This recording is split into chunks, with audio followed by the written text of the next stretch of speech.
Welcome to Dreamland nursery. இன்றைக்கி நம்ம பார்த்திங்கன்னா மங்குஸ்டின் வந்து ஒரு 2 கண்டு ஒரு தோட்டத்துக்கு இன்ஸ்டால் பண்ண போகிறோம். அந்த இது பார்த்துக்கிட்டிங்கன்னா இது கிராஃப்டட் பிளான்ட்டு.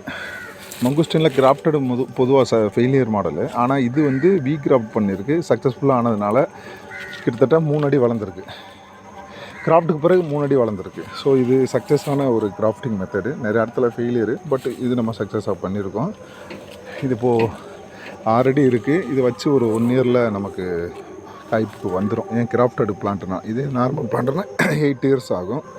இப்போ நம்ம இதை ஒரு 2 அடி குழி எடுத்து இதில் நம்ம நட போகிறோம்.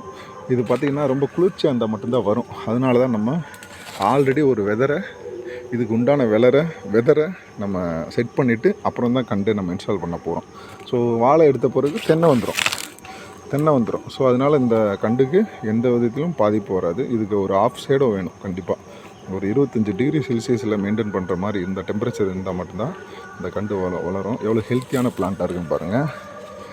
இப்போ நம்ம இதை வந்து இன்ஸ்டால் பண்ண போகிறோம்.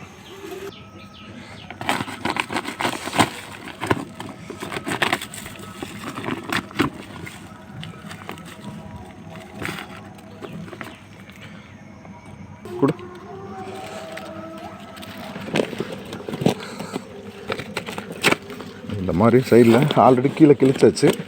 இப்போ நம்ம சைடில் கிழிச்சிட்டு அப்படி பைய எடுக்கிற வேலை.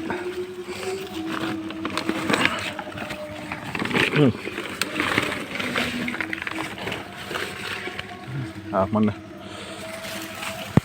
ஸோ இந்த மாதிரி லைட்டாக உடச்சி விட்டா தான் அது வந்து வேர் வந்து நல்லா போகும்.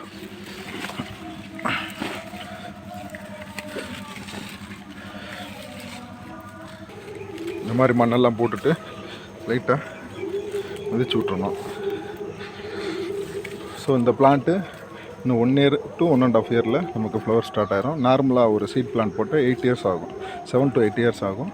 இது வித்தின் ஆல்ரெடி கிராஃப்ட் பண்ணி ஒரு 1.5 இயர்ஸ் ஆனதுனால இது நமக்கு இன்னும் ஒரு 2 இயர்ஸ்க்குள்ளே, அதாவது 1 இயர் to 2 இயர்ஸ்க்குள்ளே நமக்கு ஃப்ரூட் கொடுத்துரும். இதுக்கு ஒரு ஸ்ட்ரெயிட்டாக ஒரு சப்போர்ட் கொடுக்கணும். தேங்க்யூ, பாய்.